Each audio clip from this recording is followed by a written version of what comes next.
Alhamdulillahi Rabbil Alamin. Salatu wassalamu ala ashrafil anbiya'i wal mursalin Sayyidina wa nabiyina Muhammad wa ala alihi wa ashabihi wa man tabi'ahum bi ihsanin ila yaumiddin. Amma ba'd. Jamaah ini rahmati Allah subhanahu wa ta'ala, kembali kita lanjutkan pembahasan kitab Sirah Nabawiyah, perjalanan hidup Nabi sallallahu alaihi wasallam. Dan sepertinya pertemuan kita hari ini akan menjadi akhir pertemuan sebelum masuk bulan Ramadan. Dan di bulan Ramadan sebagaimana biasanya kita libur insyaallah. Dan pembahasan kita terakhir adalah berkaitan apa yang terjadi dengan perang Badar. Kita sudah sebutkan dari perang Badar ini yang begitu sengit terjadi, kemenangan Allah subhanahu wa ta'ala berikan bagi kaum muslimin, di mana orang-orang kafir Quraisy terbunuh sebanyak 70 orang dari jumlah mereka yang 1000. Kemudian ditawan menjadi tahanan perang juga berjumlah 70 orang. Selebihnya berlari berhamburan menjauh dari pasukan kaum muslimin. Adapun dari kaum muslimin terbunuh 14 orang. Di antaranya Abu Ubaidah bin Al-Harith ibni Abdul Muttalib yang terluka kemudian wafat radhiyallahu anhu.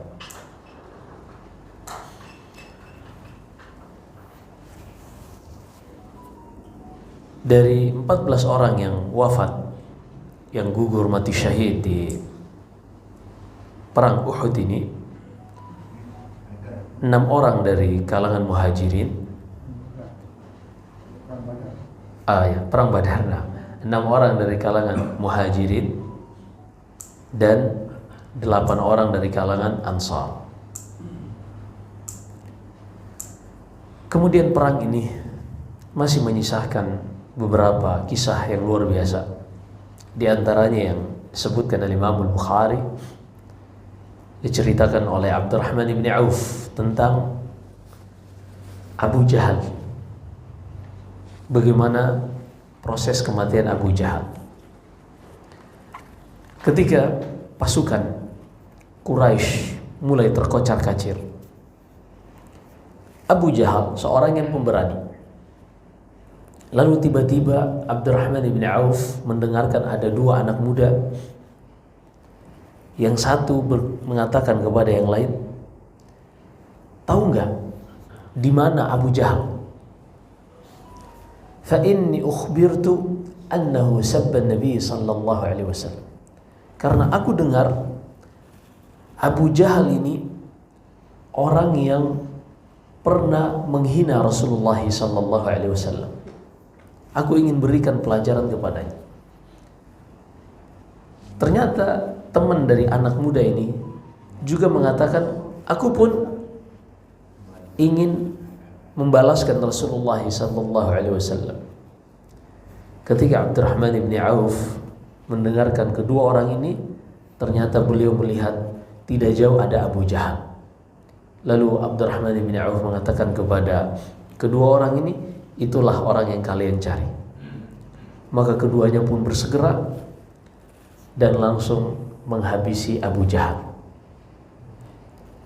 Hingga akhirnya terbunuhlah Abu Jahal yang kita kenal nama kunyanya dengan Abul Hakam ibni Hisham al-Makhzumi.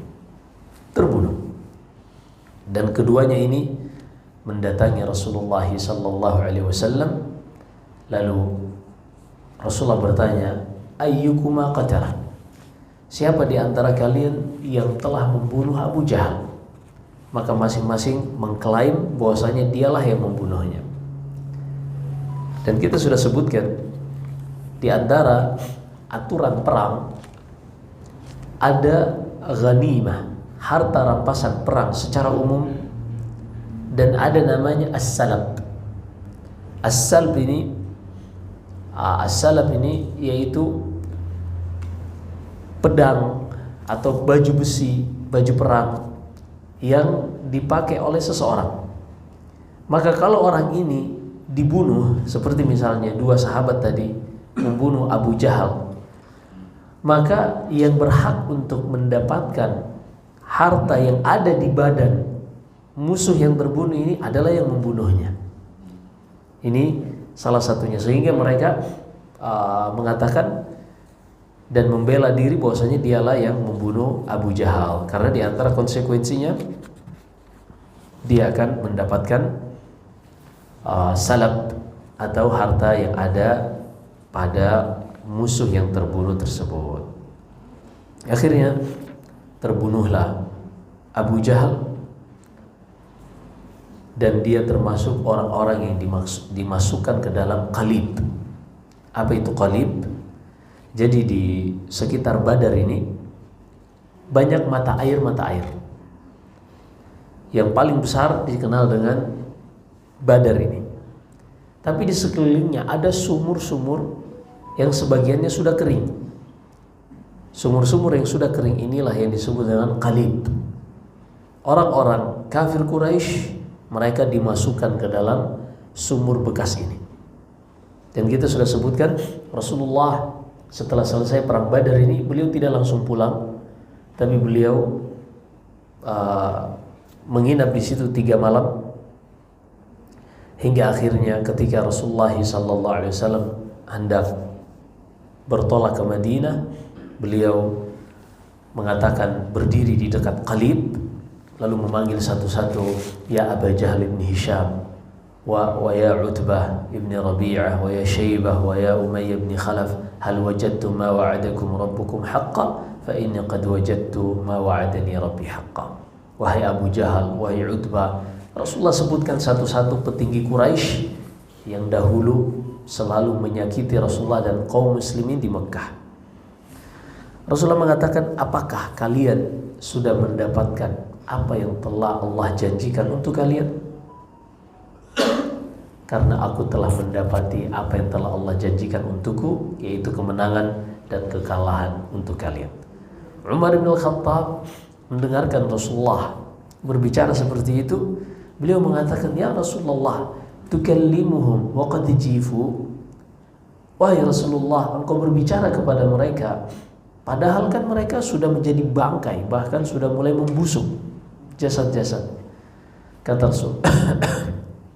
Rasulullah sallallahu alaihi wasallam, ma antum bi asma' minhum mimma aqul illa annahum la yastati'una al-jawab. Kalian tidak lebih bisa mendengarkan dari apa yang aku katakan, hanya saja mereka sudah tidak bisa membalas ucapanku.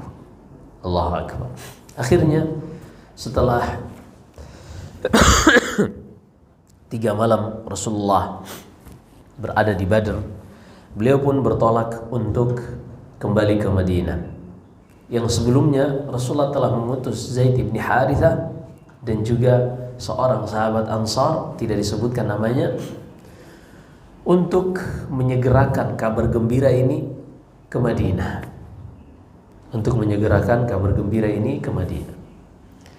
Pada saat itu Zaid bin Harithah naik di atas onta milik Rasulullah yang bernama Quswa. Jadi Rasulullah itu menamakan hewan-hewannya, bahkan menamakan baju besinya ada namanya, tombaknya ada namanya, keledainya ada namanya. Disebutkan dalam hadis Mu'adz bin Jabal bahwasanya nama keledai Rasulullah Ufair, nama ontanya adalah Quswa. Ya, ini diberi nama. Sama ya kayak kita punya kucing atau mungkin orang punya anjing untuk peternakan misalnya, warnanya hitam dinamakan Blackie. Iya. Seperti itu.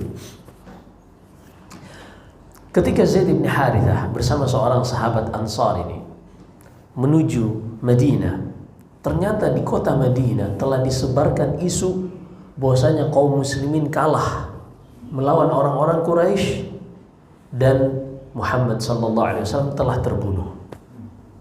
Ditambah lagi Zaid bin Harithah datang ke Madinah menunggangi onta Rasulullah.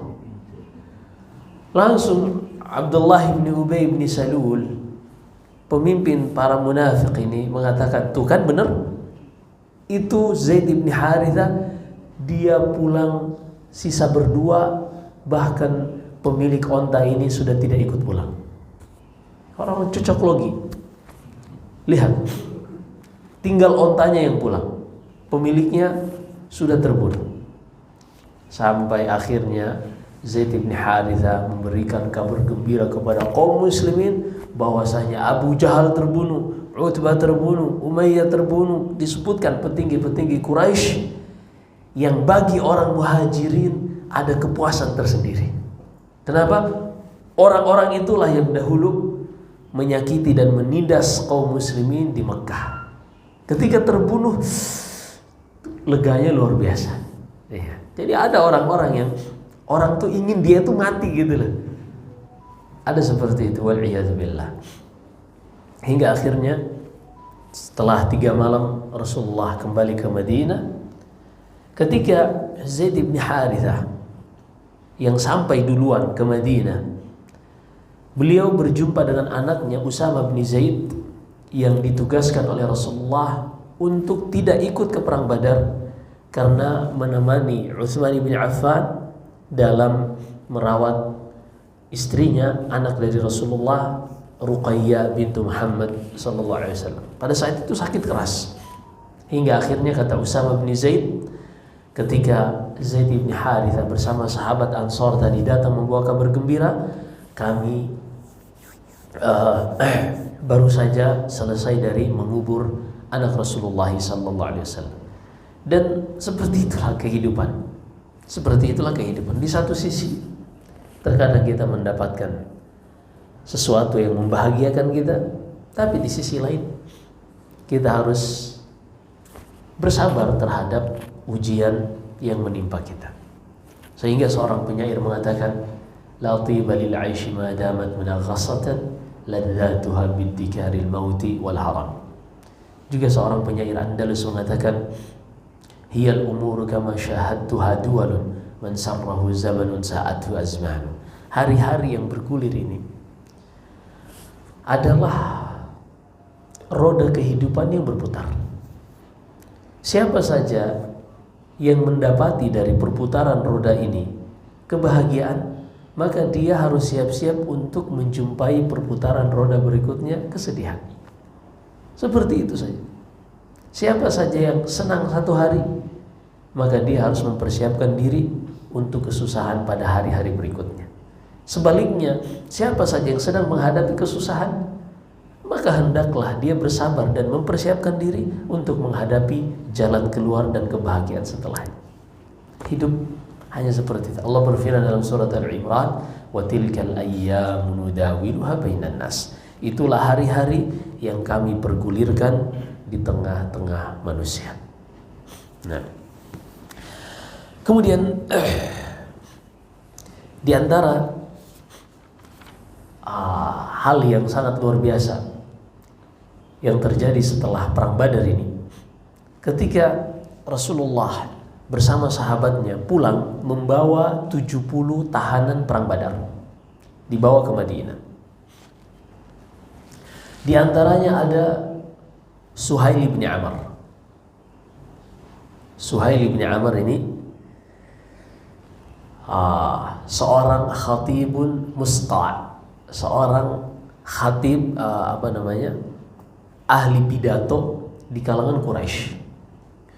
Maka ketika Umar sesampainya di Madinah, pada saat itu Umar mengatakan, ya Rasulullah, biarkan aku mencabut 2 gigi dari Suhail bin Amr ini, agar dia tidak lagi menjadi seorang yang fasih untuk menyebutkan celaan dan hinaan kepada wahai Rasulullah. Tapi Rasulullah melarang hal tersebut. Kenapa? Karena di dalam Islam dilarang yang namanya mutilasi, dan mencabut gigi secara paksa tanpa ada hajat, ini sesuatu yang dilarang di dalam perang. Kemudian Didatangkanlah 70 orang tahanan perang ini. Lalu Rasulullah SAW yang sebelumnya telah turun ayat di dalam surat Muhammad, fa imma manna ba'du wa imma fida'an, telah disebutkan di antara syariat Allah terhadap peperangan yang berlaku sejak nabi-nabi terdahulu adalah hak untuk memberikan kebebasan bagi tahanan tanpa ada balasan, atau memberikan kebebasan pada tahanan dengan tebusan. Ini syariat terdahulu dan juga diturunkan kepada Nabi kita sallallahu alaihi wasallam. Akhirnya Rasulullah meminta masukan dari sahabat-sahabatnya. Apa yang kita lakukan dengan para tahanan ini? Lalu Rasulullah bertanya kepada Abu Bakar. Apa jawaban Abu Bakar? Ya Rasulullah, haula abna'ul am. Wahai Rasulullah, mereka ini kan sebenarnya kerabat kita, keluarga kita. Maka untuk menjaga hubungan silaturahim, maka aku memandang untuk kita tidak membunuh mereka. Kita bebaskan tanpa tebusan ataupun dengan tebusan, sesuai dengan kemaslahatan yang kita lihat. Kemudian kata Abu Bakar, dan semoga saja Allah berikan hidayah bagi mereka. Satu sisi ini luar biasa deh pilihan Abu Bakar. Tapi perang itu memiliki strategi. Dan ada beberapa kasus tertentu yang tidak berlaku padanya dua hal ini. Rasulullah pun bertanya kepada Umar, "Wa ma tara ya Ibn al-Khattab?" Lalu bagaimana menurutmu wahai Umar? Apa kata Umar? Ya Rasulullah, aku melihat untuk engkau mengizinkan aku kepada si fulan, aku membunuhnya. Mengizinkan Ali bin Abi Thalib untuk membunuh Aqil bin Abi Thalib. Untuk mengizinkan kepada Hamzah untuk membunuh fulan dan fulan. Agar kami perlihatkan kepada Allah bahwasanya Islam lebih kami dahulukan daripada kerabat-kerabat kami yang telah menindas kaum muslimin ketika di Mekah. Jadi bukan hanya karena keluarga terus dibunuh, enggak. Tapi alasannya mereka ini ketika mereka melihat kaum muslimin masuk Islam, mereka tidak memandang kekerabatan sama sekali. Ketika mereka melihat kaum muslimin masuk Islam, ada yang dibunuh, ada yang benar-benar disiksa. Padahal kerabat-kerabat mereka, bahkan sampai mereka terusir ke Habasyah dan terusir ke Madinah. Tidak ada di antara mereka yang berdalilkan bahwasanya mereka itu kerabat. Nggak ada untuk mengasihani kaum muslimin. Maka kata Umar Ibn al-Khattab radhiyallahu anhu, maka kita membalas mereka sesuai perbuatan mereka wahai Rasulullah. Kita habisi mereka. Apa yang dilakukan oleh Rasulullah? Ternyata Rasulullah lebih memilih pendapat Abu Bakar radhiyallahu anhu. Maka Rasulullah pun berikan kebebasan kepada beberapa orang. Lalu ternyata Allah Subhanahu wa taala keesokan harinya menegur Rasulnya sallallahu alaihi wasallam. Ketika Umar menceritakan, ketika aku keluar dari rumah ingin menjumpai Rasulullah, aku menemui Rasulullah dan Abu Bakar sedang bersedih, menangis. Aku bertanya, apa yang membuat kalian berdua menangis wahai Rasulullah, wahai Abu Bakar? Ternyata Rasulullah SAW mengatakan, wahai Umar, Allah membenarkan pendapatmu dan menegur aku dan juga Abu Bakar.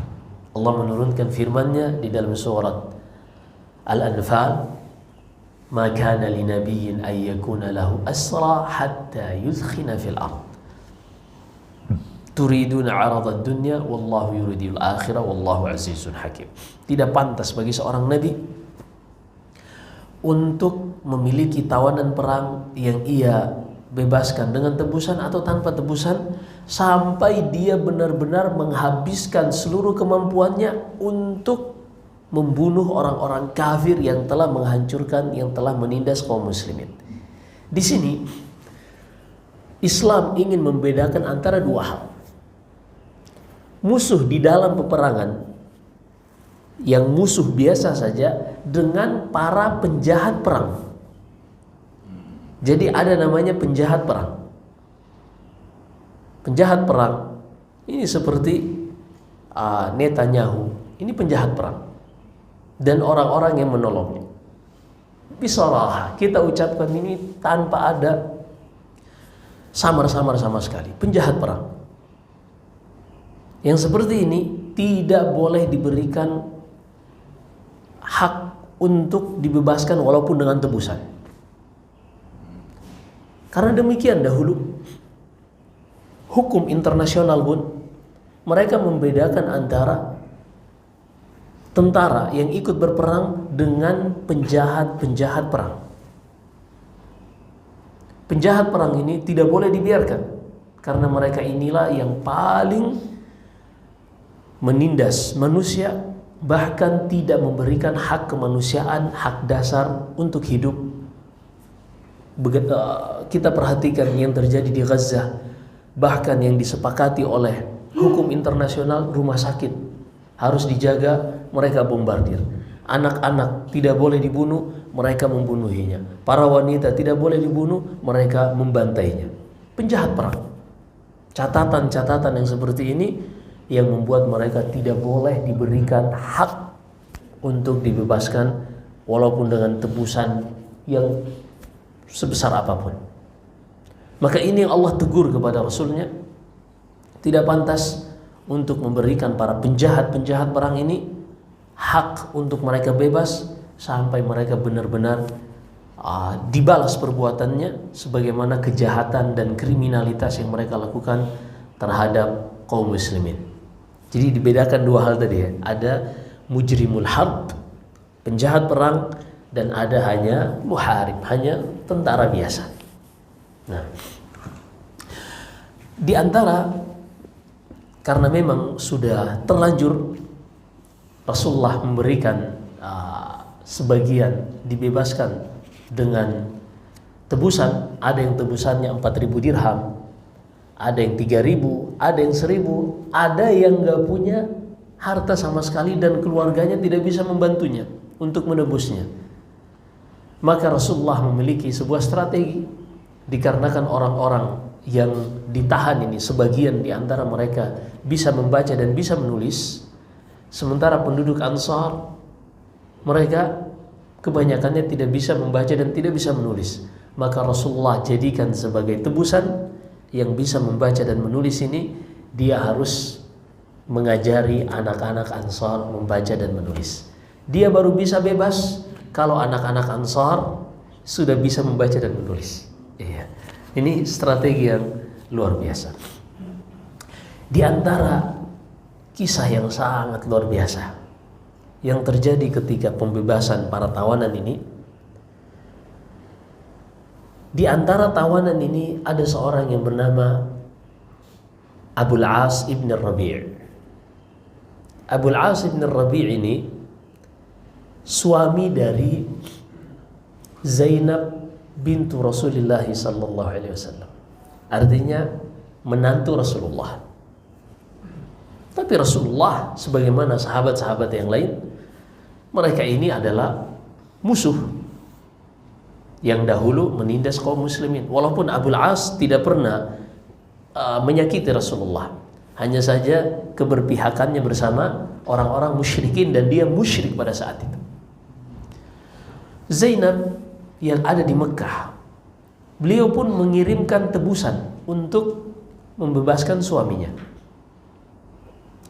Zainab muslimah, hanya saja pada saat itu belum diturunkan ayat haramnya muslimah terhadap musyrik. Nanti baru diturunkan di dalam surat Al-Mumtahanah, lahunna hillul lahum wa lahum yahilluna lahun. Wanita muslimah tidak halal bagi laki-laki musyrik, sebagaimana laki-laki musyrik tidak halal bagi wanita muslimah. Ini belum turun ayat itu.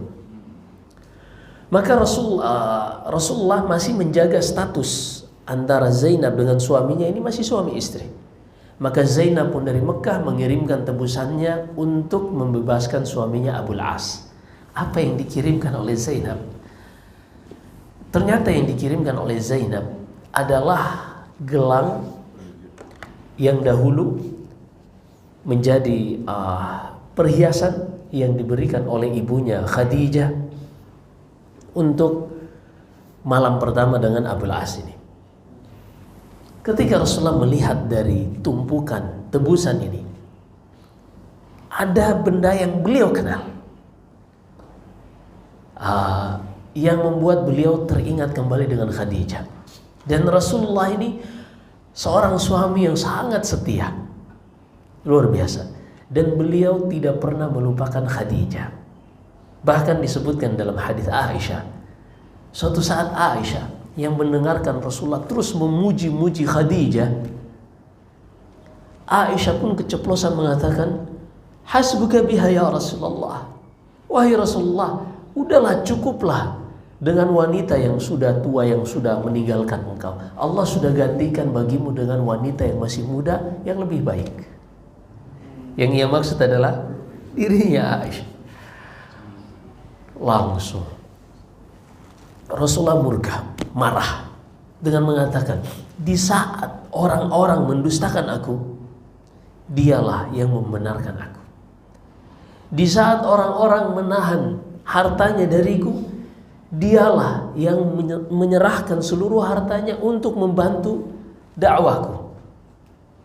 Langsung Rasulullah menyebutkan sampai kata Aisyah, aku pun menyesal pernah mengatakan ucapanku tadi kepada Rasulullah, dan aku berjanji kepada Rasulullah, wahai Rasulullah, aku tidak akan mengulangi kesalahanku itu lagi, wahai Rasulullah. Maka Khadijah adalah wanita yang sangat dicintai oleh Rasulullah SAW dan tidak akan tergantikan dengan wanita yang lain. Ketika Rasulullah melihat gelang tadi, raqqa alaihi riqqatan syadidah, kata rawi, maka Rasulullah pun beliau sangat tersentuh dengan melihat gelang ini. Beliau pun tahu bahwasanya yang mengirimkan gelang tersebut adalah Zainab, anaknya, untuk menebus tahanan suaminya ini. Dan demikian Rasulullah, seorang yang profesional, walaupun itu anaknya ini menantunya, nggak ada kata-kata ordal. Orang dalam ini tidak baik. Tapi Rasulullah SAW, apa yang beliau lakukan ketika melihat gelang tadi? Beliau meminta izin kepada sahabat-sahabatnya. Wahai sahabat-sahabatku, ini Abul As, suami dari Zainab. Dia mengutus mengirimkan tebusan ini. Terserah kalian. Kalau kalian ingin menerima tebusan ini untuk dia bisa bebas, itu adalah hak kalian. Artinya Rasulullah tidak ingin mengintervensi keputusan tersebut. Atau kalau kalian juga ingin melihat membebaskan dia sebagaimana tahanan-tahanan yang lain dibebaskan tanpa tebusan, itu terserah kalian. Rasulullah juga tidak ingin mengintervensi, artinya, tapi saya lebih memilih ini, enggak. Iya. Beliau tidak mengusulkan, beliau hanya menawarkan. Tapi para sahabat juga orang yang tahu diri. Mereka mengatakan, ya Rasulullah, biarkanlah Abul As ini, Ibn Rabi' bebas kembali ke Mekah. Karena memang dia juga bukan penjahat perang, dia hanya ikut berperang. Ketika dibebaskan, Rasulullah mempersyaratkan kepada Abul As Ibn Rabi' agar syaratnya ia bisa bebas, tapi harus membantu Zainab untuk hijrah ke Madinah. Nanti beliau masuk ke Mekah, kemudian mengantarkan Zainab ke satu tempat yang bernama Ya'juj dekat Mekah, dan nanti Zaid bin Harithah bersama seorang sahabat lagi akan menjemputnya di tempat tersebut. Hingga akhirnya Abul As pun dibebaskan, dan Abul As ini seorang yang sangat amanah, yang sangat-sangat amanah. Nanti kita akan sebutkan di ketika beliau pulang dari sebelum Fathul Makkah, pulang dari Syam ingin kembali ke Mekah, beliau ditahan hingga akhirnya setelah terjadi pembicaraan, beliau kembali ke Mekah dan beliau menunaikan semua amanah penduduk Mekah, barulah beliau kembali ke Madinah untuk masuk Islam. Tapi setelah perang Badar ini beliau belum masuk Islam. Akhirnya kembalilah Abul As bin Rabi' mengantarkan Zainab bertemu dengan Zaid bin Harithah, dan Zaid pun mengantarkan Zainab datang ke Madinah. Para ulama berselisih pendapat ketika Abul As masuk Islam.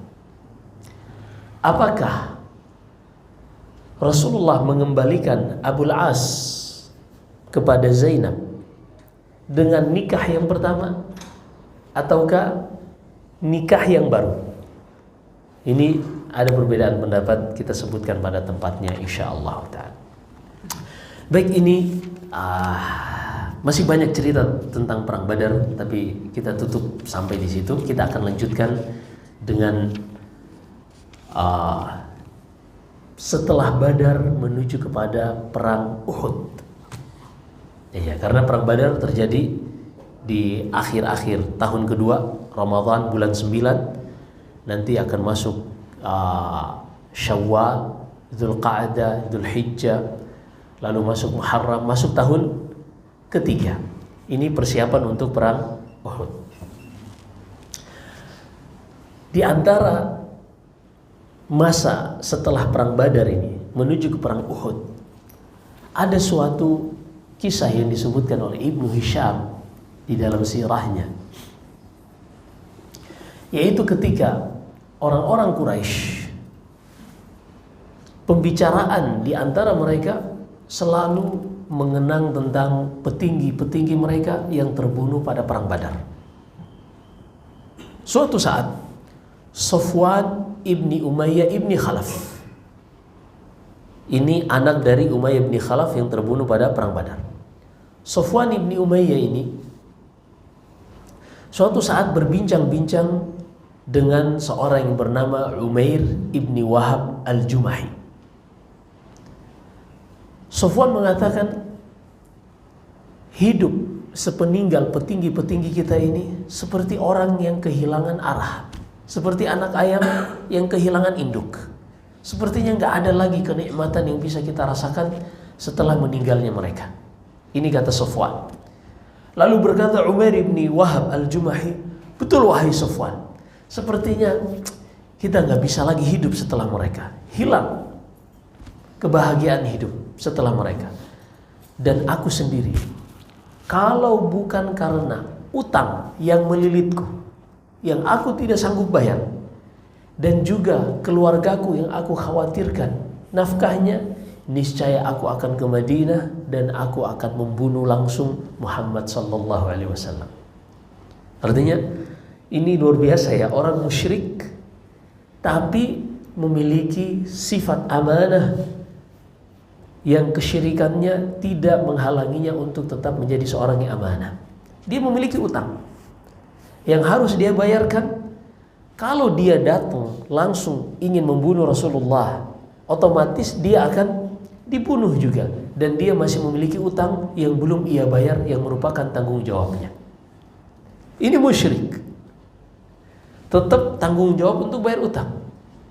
Tapi ada sebagian dari kaum muslimin yang ketika datang ingin meminjam duit ke temannya atau ke saudaranya, datang memelas. Tapi setelah diberi pinjaman, jatuh masa tempo, ditagih, amnesia dia, lupa. Padahal dia muslim. Lah ini musyrik.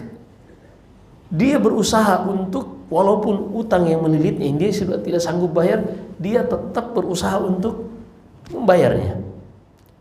Itulah yang membuat dia khawatir kalau dia langsung membunuh Rasulullah pada saat itu, nanti dia juga dibunuh dan tidak bisa melunasi utang-utang. Dan juga dia memiliki keluarga, anak istri yang dia harus nafkahi. Kalau dia pergi langsung ke Madinah membunuh dan dia dibunuh, maka siapa yang akan menafkahi keluarganya? Ini luar biasa. Memang manusia itu terkadang memiliki sifat dasar yang mulia, yang merupakan tabiat yang Allah berikan kepada mereka.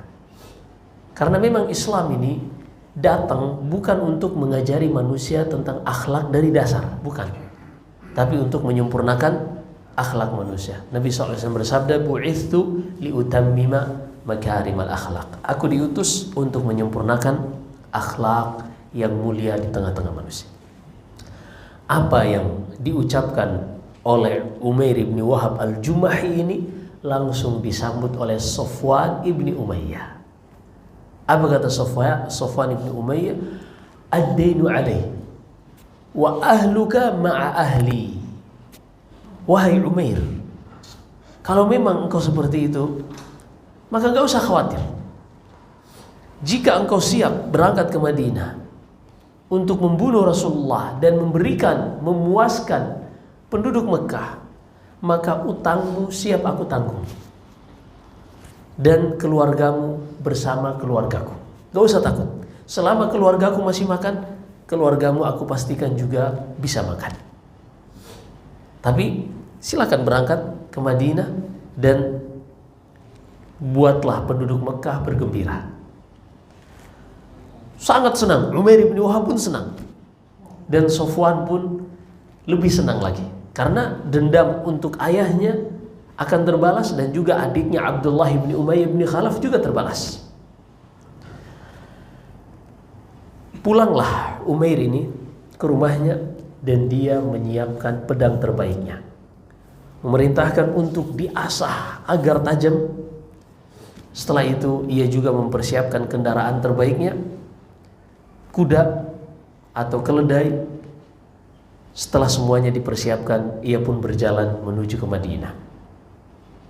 Ketika sampai di Madinah, ia menuju ke area Masjid Nabawi. Ternyata di luar ada Umar bin Khattab dan sahabat-sahabat yang lain yang sedang ngumpul-ngumpul bareng. Mereka sedang bercerita mengingat nikmat yang Allah berikan kepada mereka ketika perang Badar. Jadi biasa ya cerita, ngobrol ya. Kalau kita ngopi, nongkrong, itu biasa. Dan itu sah-sah saja selama seorang tidak melanggar syariat di dalamnya. Sebagaimana dalam Sahih Bukhari dan Sahih Muslim, Nabi sallallahu alaihi wasallam bersabda, "Iyyakum wal julusa fit turuqat." Awas, janganlah kalian duduk-duduk di pinggir jalan. Jangan nongkrong di pinggir jalan. Ini Rasulullah melarang. Tapi apa kata sahabat? Ya Rasulullah, malana min majalisina bud. Ya Rasulullah, ini kebiasaan yang susah kami hilangkan wahai Rasulullah. Apa kata Rasulullah? Idza abaitum illal julus fa'atu tariqa haqqahu. Kalau memang kalian tidak bisa menghindari kebiasaan duduk-duduk di pinggir jalan, nongkrong ini, maka kalau memang kalian tidak bisa menghindari, maka berikanlah hak untuk jalan. Kan duduk di pinggir jalan ada hak untuk jalan. Qalu wa ma haqqut tariq ya Rasulullah? Sahabat bertanya, wahai Rasulullah, apa itu hak jalan? Qala raddus salam wa ghaddul basar wa kaful adha wal amru bil ma'ruf wan nahy 'anil munkar. Kata Rasulullah, hak jalan adalah pertama menjawab salam orang yang mengucapkan salam kepada kalian. Kemudian menundukkan pandangan. Ini kan lain kalau kita ada akhwat yang lewat, langsung matanya saling melirik. Iya. Siapakah yang paling hebat di antara kita untuk mendapatkannya? Iya. Kan begitu. Menundukkan pandangan dan juga amar ma'ruf nahi munkar dan menghilangkan gangguan dari jalan. Dan para ulama menjadikan hadis ini sebagai asas di dalam bermedia sosial. Kalau kalian tidak bisa meninggalkan media sosial yang merupakan tempat umum, maka berikanlah hak di dalamnya, yaitu menundukkan pandangan. Bisa nggak kita bermedia sosial menundukkan pandangan? Kita nggak bakalan lihat smartphone kalau kayak gitu. Kenapa? Isinya perempuan semua. Mau nonton apapun ada AdSense-nya yang muncul perempuan. Auzubillah, joget-joget lagi. Kemudian kita harus amar ma'ruf nahi munkar. Siap nggak amar ma'ruf nahi munkar? Setiap ada yang bikin status menyelisihi langsung bantah dengan dalilnya. Iya. Fasyahid. Datanglah Umair bin Wahab al-Jumahi. Di saat Umar bin Khattab dan sahabat-sahabat yang lain sedang ngumpul di tempat tersebut, di luar Masjid Nabawi. Umair bin Wahab mengikat tali kendaraannya. Umar bin Khattab melihat Umair ini dengan mengatakan, "Hadza kalb ad'ullah." Wahai sahabat-sahabat, ini anjing nih. Umar bin Khattab. Allah Ta'ala. Ternyata anjing itu udah dari dulu dijadikan sebagai simbol ketidaksukaan terhadap orang lain. Ini anjing nih, musuh Allah nih. Ini sepertinya datang dengan membawa pedang. Orang ini menginginkan keburukan. Umair bin Wahab, motivasinya selain karena diperintah tadi kesepakatannya dengan Sofwan, dia juga ingin membebaskan anaknya yang ikut tertawan. Akhirnya ketika ia turun dari kendaraannya, mengikat kendaraannya, Umar bin Khattab menanyakan kepada Umair, "Madza ja'abik?" Datang dengan tujuan apa wahai Umair? Dia pun mengatakan, "Aku ingin menemui Muhammad sallallahu alaihi wasallam." Lalu Umar pun masuk memberitahukan kedatangan Umair kepada Rasulullah. "Wahai Rasulullah, ada Umair mutawashshihan sayfa." Ya Rasulullah, ini Umair datang dengan membawa pedangnya. Kata Rasulullah, "Adkhilhu." Izinkan dia masuk wahai Umar. Umar pun ketika mengizinkan masuk, ia langsung membisikkan kepada sahabat-sahabat yang lain. Kalau bahasa kita sekarang pas pampres. Ini Umair masuk membawa pedangnya. "Fa inni la amanu ala hadzal rajul." Aku tidak merasa aman dengan orang ini. Kalian semua siap-siap dengan pedang. Datang Umair. Rasulullah duduk. Umar bin Khattab telah menghunus pedangnya dan meletakkan di leher Umair. Masuk dalam keadaan seperti ini. Apa kata Rasulullah? "Adnihi ya Umar." Udah Umar, hindarkan, jauhkan pedangmu dan biarkan Umair ini mendekat, membawa pedang. Lalu Rasulullah SAW ini manusia yang sangat luar biasa. Beliau bertanya, "Madza ja'a bika ya Umair?" Apa yang membuatmu datang ke sini wahai Umair? "Ya Muhammad, ji'tu li hadzal asir." Wahai Muhammad SAW, aku datang agar kalian membebaskan tahananku, yaitu anaknya. Lalu apa kata Rasulullah? "Wa madza bihadzal sayf?" Lalu bagaimana dengan pedangmu yang sangat terlihat bagus ini? Apa kata Umair? "Qabbahahullahu minas suyuf." Semoga Allah menjelekkan pedang ini. Wahai Rasulullah, aku tidak datang ini hanya buat jaga-jaga saja wahai Rasulullah. Aku datang hanya untuk kalian membebaskan tahanan anakku ini wahai Rasulullah. Apa kata Rasulullah? "Famadza al-hiwaru bainaka wa baina Safwan?" Lalu bagaimana dengan percakapan antara engkau dengan Safwan ibni Umayyah? Engkau mengatakan bahwasanya hidup setelah mereka meninggalnya petinggi-petinggi Quraisy, sepertinya kita tidak bisa menikmati hidup lagi. Kalau bukan karena utang yang melilitku yang tidak bisa aku bayar, dan keluarga yang aku khawatirkan nafkahnya kalau aku terbunuh, maka niscaya aku akan berangkat ke Madinah dan aku akan membunuh Muhammad sallallahu alaihi wasallam. Ini diucapkan oleh Rasulullah di hadapan Umair. Apa jawaban Umair? Mendengarkan Rasulullah menghikayatkan percakapan mereka berdua di Hijr Ka'bah. Tidak ada seorang pun yang melihat mereka berdua. Apa jawaban Umair? "Asyhadu annaka Rasulullah." Aku bersaksi bahwasanya engkau adalah Rasulullah. Demi Allah wahai Muhammad SAW, tidak ada seorang pun yang melihat kami ketika berbincang-bincang hal ini. Kalau bukan karena wahyu dari Allah, tidak mungkin engkau mengetahuinya. Laqad kunna nukadzibuka bima ja'aka minal wahyi minas sama. Ya Rasulullah, kami mohon maaf karena dahulu aku ikut mendustakan engkau, padahal wahyu turun kepadamu dari langit. Akhirnya Umair pun bersyahadat la ilaha illallah Muhammad Rasulullah. Lalu kata Rasulullah, "Faqih sahibakum fid din wa aqrihul Qur'an. Beliau mengatakan kepada sahabat-sahabat yang tadi, yang pas pampresnya Rasulullah, ajarkan kepada saudara kalian ini tentang agamanya dan ajarkan ia untuk membaca Al-Quran. Lihat di sini, Rasulullah ketika seorang baru masuk Islam, yang diprioritaskan adalah belajar agama dan belajar membaca Al-Quran. Bukan diprioritaskan ente siap ikut 3 hari berdakwah. Lah apa yang didakwakan? Baru masuk Islam, baru tobat, tato masih di badannya, langsung ngajak orang lain juga untuk berhijrah. Bagaimana ceritanya? Apa yang akan diajarkan? Apa yang akan didakwahkan? Perhatikan di sini, faqih as-sahibakum fid din wa aqrihul Qur'an. Ajarkan saudara kalian ini tentang Islam, dasar-dasar akidah, dan ajarkan dia bacaan Al-Quran. Maka kalau belum bisa baca Al-Quran sementara kita sudah tua di dalam Islam, ini hati-hati nih. Karena di antara identitas Muslim adalah dia yang bisa membaca Al-Quran. Apalagi sebentar lagi bulan Ramadan, kita harus bisa khatam Al-Quran minimal 1 kali. Ini 1 kali sudah kadar yang sangat menyedihkan. Kenapa? Karena dahulu Imam Syafi'i menghatamkan Al-Quran dalam bulan Ramadan 60 kali. Sehari 2 kali khatam. Ya, Allahu Akbar. Begitulah.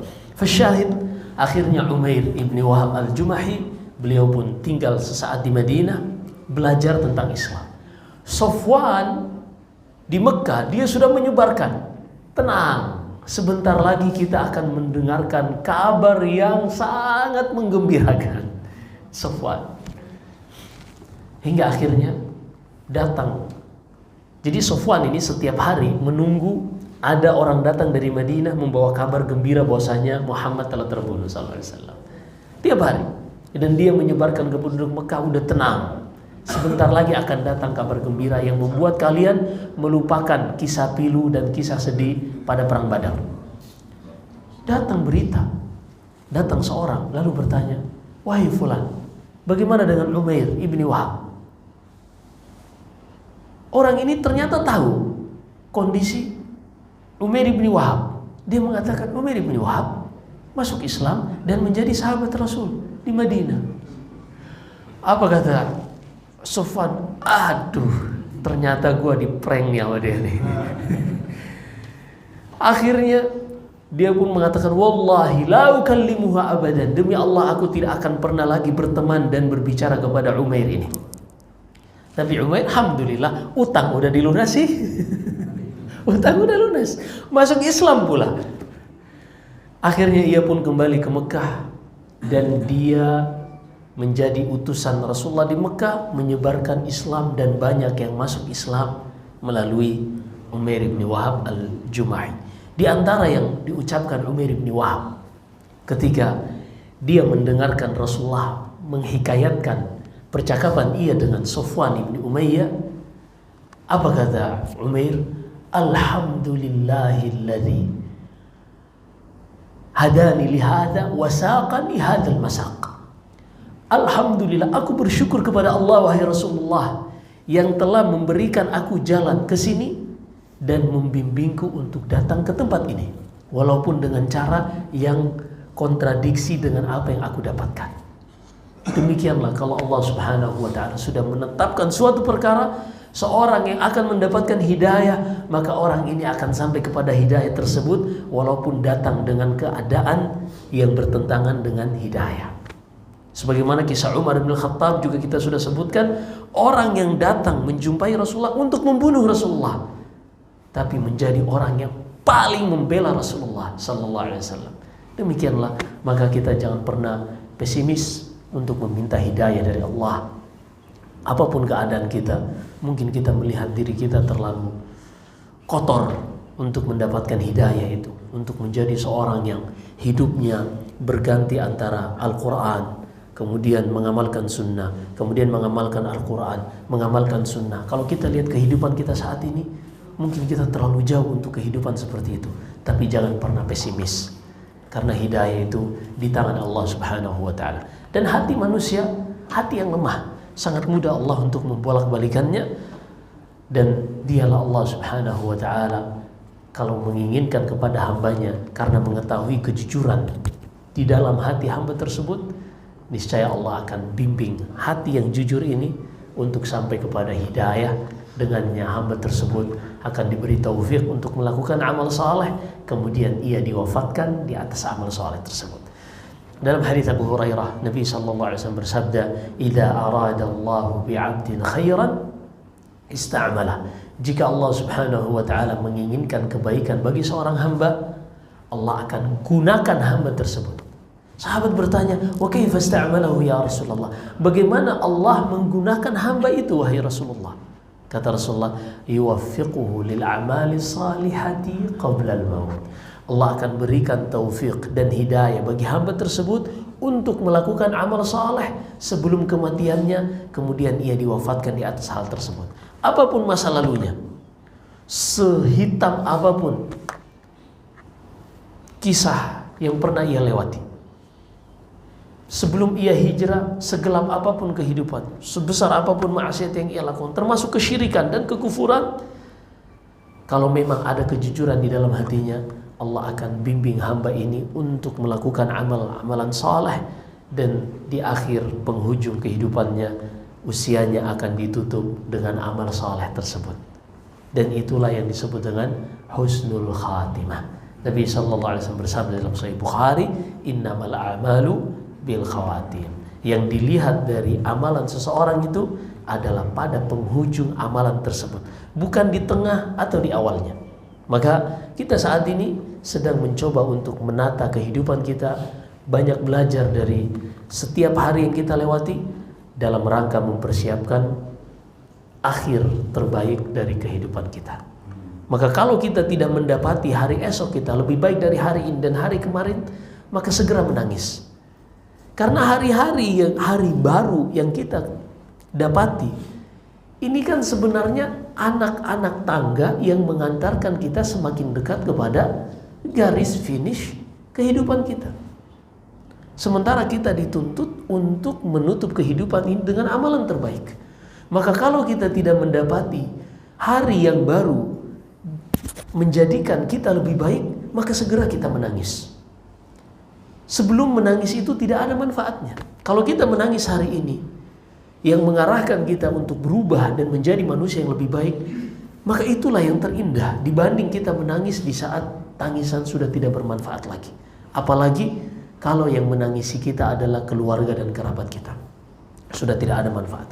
Maka jadikan selalu bahan introspeksi diri setiap kali hari yang baru Allah anugerahkan kita untuk usia kita masih ditangguhkan, maka kita harus menuntut diri kita untuk menjadi manusia-manusia yang lebih baik.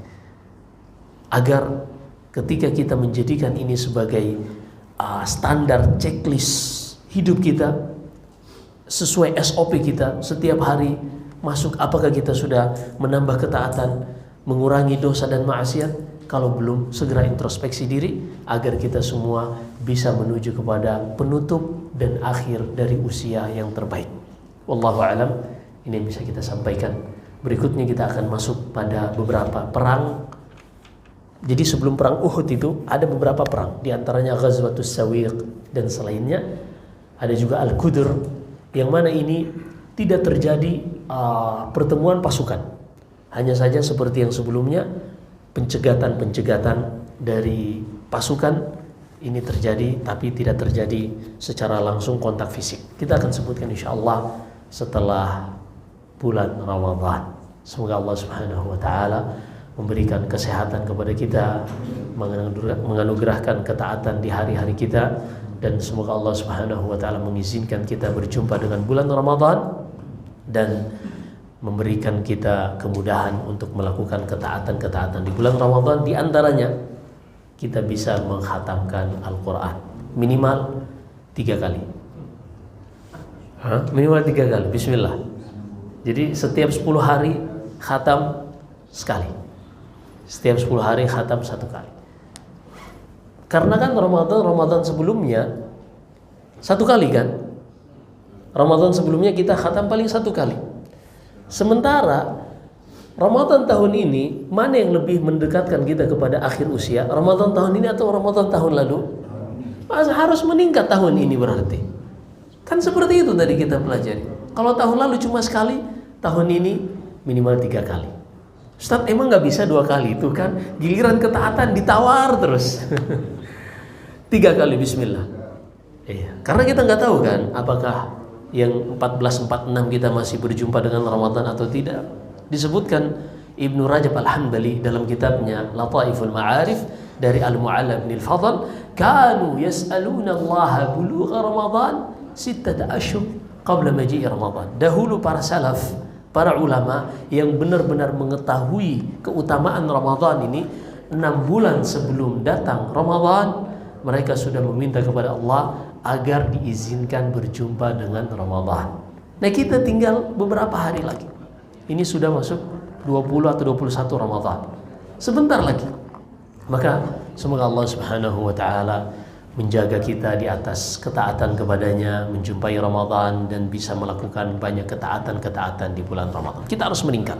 Kalau tahun lalu kita belum i'tikaf, i'tikaf.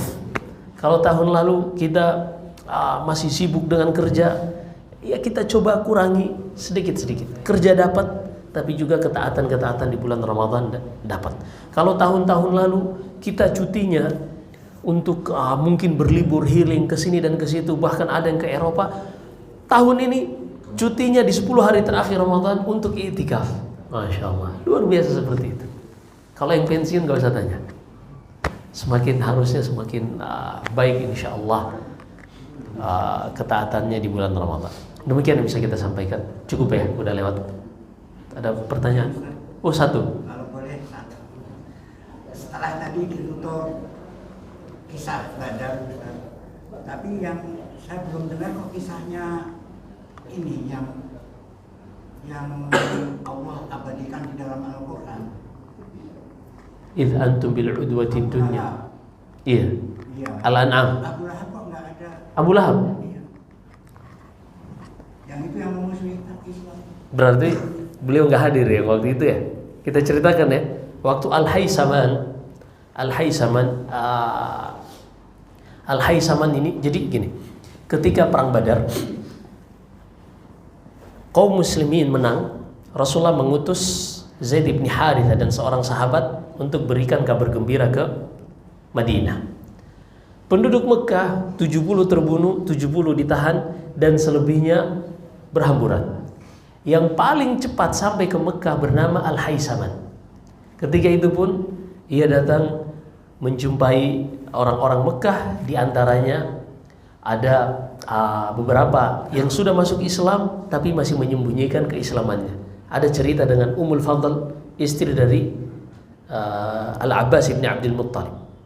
Yang mana di situ ketika Al-Haysaman menceritakan bahwasanya yang kami lawan ketika perang Badar itu bukan manusia, tapi mereka makhluk-makhluk yang besar. Lalu sahabat yang sudah masuk Islam tapi menyembunyikan keislamannya ini, ia mengatakan itu adalah tentara dari langit, dari kalangan malaikat. Ternyata di situ didengar oleh Abu Jahal, dan Abu Jahal langsung menampar sahabat tadi. Dan Ummul Fadl yang juga sudah masuk Islam, ibu dari Abdullah bin Abbas yang menyembunyikan keimanannya, dia pun membalas Abu Lahab. Ini kita sudah ceritakan ya? Iya. Dan Abu Lahab setelah itu ia terkena penyakit yang namanya virus penyakit Al-Haidara atau seperti itu namanya, yang membuatnya hanya hidup sekitar 7 harian, kemudian ia pun meninggal. Jadi dia meninggal karena penyakit. Jadi sebelum perang Badar? Oh enggak. Tadi kan ada yang beri kabar gembira dari perang. Dia tidak ikut perang Badar. Oh, nggak ikut perang Badar karena dia memiliki ada seorang dari Quraisy memiliki utang yang ia tidak sanggup bayar, tidak sanggup lunasi kepada Abu Lahab. Makanya Abu Lahab menyuruh, kalau engkau mewakiliku berperang, maka utangmu lunas. Ya, seperti itu. Ya, antara takut dan ya begitulah. Kadang-kadang Pak, Cukup ya, kita tutup sampai di sini. Wallahu a'lam. Luar biasa sebenarnya. Di antara pelajaran dan ibrah hikmah yang kita bisa petik dari pelajaran sirah ini. Dulu Rasulullah ketika menjalani ini, demikian pula sahabat-sahabatnya, tidak ada kepastian di hadapan mereka apakah menang atau tidak. Kan begitu. Semuanya hanya berusaha untuk melakukan yang terbaik. Tapi kita yang membacanya, karena kita sudah tahu apa yang terjadi, kita menganggapnya itu kayaknya kisah yang simpel. Tapi dahulu mereka menjalaninya dengan penuh harap kepada Allah Subhanahu wa ta'ala. Dan demikian pula dalam hidup kita. Allah tuh sudah ngasih kita solusi. Allah telah jadikan setiap ujian yang kita hadapi tidak akan pernah dibebankan di luar kemampuan kita. Hanya kan kita jalani, kita terlalu banyak menyandarkan pada skill dan kehebatan kita, pada kalkulasi akal kita. Akhirnya kita selalu seakan-akan, wah ini ujian di hadapan kita, kayaknya kita gak bakalan bisa lewati nih. Ini kayaknya baca Quran 30 kali khatam 1 bulan, kayaknya gak mungkin nih. Seperti itu, kita selalu memandangnya dengan hal seperti itu. Padahal Allah berikan kemampuan pada diri kita yang sangat luar biasa, yang kalau kita asah akan bisa membantu kita untuk melakukan banyak hal, baik menghadapi urusan duniawiyah kita ataupun urusan-urusan agama kita. Maka yang dituntut dari kita adalah bagaimana kita bisa belajar, baik itu belajar tentang nas-nas agama Allah, Al-Quran dan Hadis, ataupun belajar dari kehidupan ini agar menjadikan kita manusia yang semakin hari semakin dewasa di dalam menjalani kehidupan dunia ini. Ini yang bisa kita sampaikan. Wallahu a'lam. Jika ada benar yang semata-mata dari Allah Subhanahu wa ta'ala, jika ada kesalahan dan kekurangan dari saya, wa astaghfirullah li wa lakum. Sallallahu alaihi wasallam wa baraka ala nabiyyina Muhammad. Subhanakallahumma bihamdik, asyhadu an la ilaha illa anta, astaghfiruka wa atubu ilaik. Wassalamualaikum warahmatullahi wabarakatuh.